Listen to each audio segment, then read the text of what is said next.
Speed over optics. The center must act as procurer and allotter of vaccines and leave distribution to states. The center's liberalized policy of allowing vaccine companies to strike deals with states and private hospitals has borne limited fruit. While the age group of 18 to 44 years accounts for the bulk of vaccines being administered, attempts by states to negotiate deals with international vaccine companies have come to naught. In spite of opening vaccination for all adults, there were fewer doses administered in May, around 6 crore as opposed to 7.7 crores doses administered in April. The Health Ministry has said that close to 8 crore doses were available in May, counting wastages and stocks with states, and that 12 crore will be available in June for the centers, states, and private hospitals. Over 22 crore doses have been administered so far. There is large variability within and among states regarding vaccination.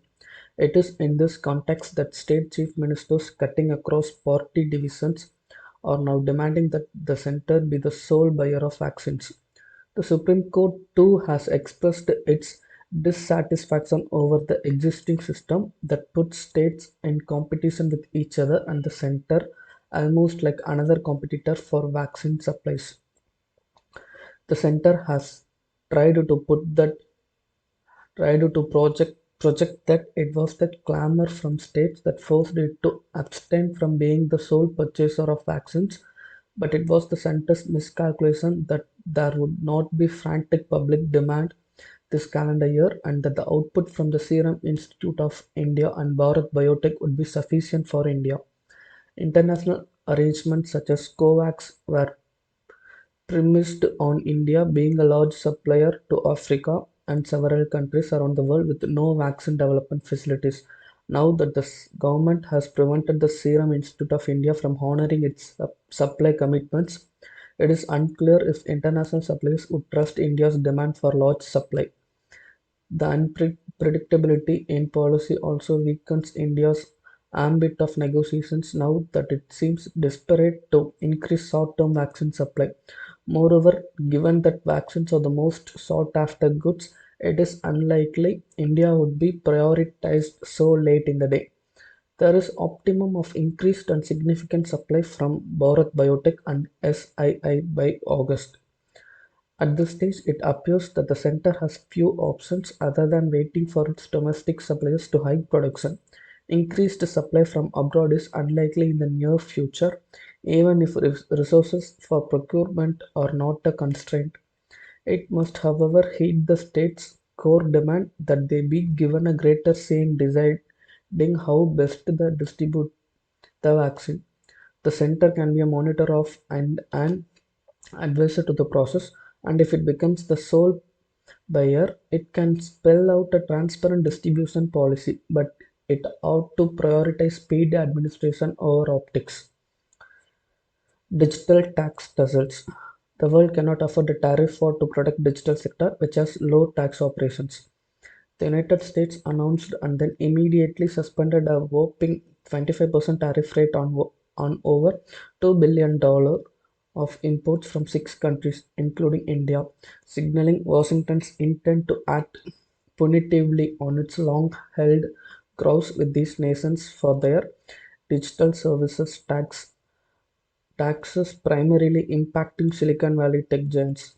The Office of the US Trade Representative Catherine Tai said that the tariff proposed on goods from Austria, India, Italy, Spain, Turkey, and the UK was approved following a Section 301 investigation that found these digital taxes to be discriminatory. With the threat of tariffs hanging over these 6 economies, when most of them are limping through a feeble post COVID 19 recovery, the USTR appeared to project a softening of the blow by adding that the tariffs would be suspended pending ongoing tax negotiations to provide time for those negotiations to continue to make progress while maintaining the option of imposing tariffs under Section 301 if warranted in the future. The backstory is that the investigation was initiated by the Trump administration in June 2020, and the deadline for approving tariff action based on the investigation would have lapsed this week. The latest policy action comes a few months after the Biden administration similarly approved, then suspended tariffs on France, retaliating for its tax impacting firms such as Alphabet, Amazon, Apple, Facebook, and Microsoft. One thing is clear: if the Biden administration did not subscribe to the notion that taxes on digital services by the titans of Silicon Valley, a significant portion of whose revenues are generated on foreign soil, were discriminatory, it could have distanced itself from the Trump era investigation into this allegation without any serious political fallout. The fact that Mr. Biden has chosen to use the stick of tariffs to force the pace of negotiations on digital services tax with seven nations suggests that the current White House subscribes strongly to the idea of expanding the global playing field for American tech firms to dominate without fear of being slapped with tax liabilities.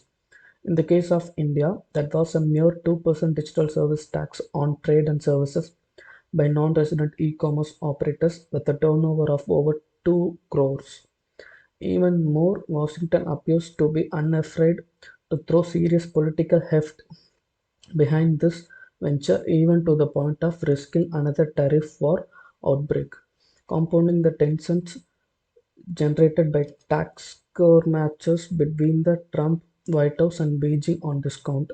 The cost for India could be potentially high, as $118 million worth of its exports will fall under this proposed tariff, and a range of sectors could be impacted. At this point in the fragile post COVID-19 recovery, the world can hardly afford another tariff war, and the two one waged to protect a sector that has enjoyed low tax or tax free operations across the world for decades.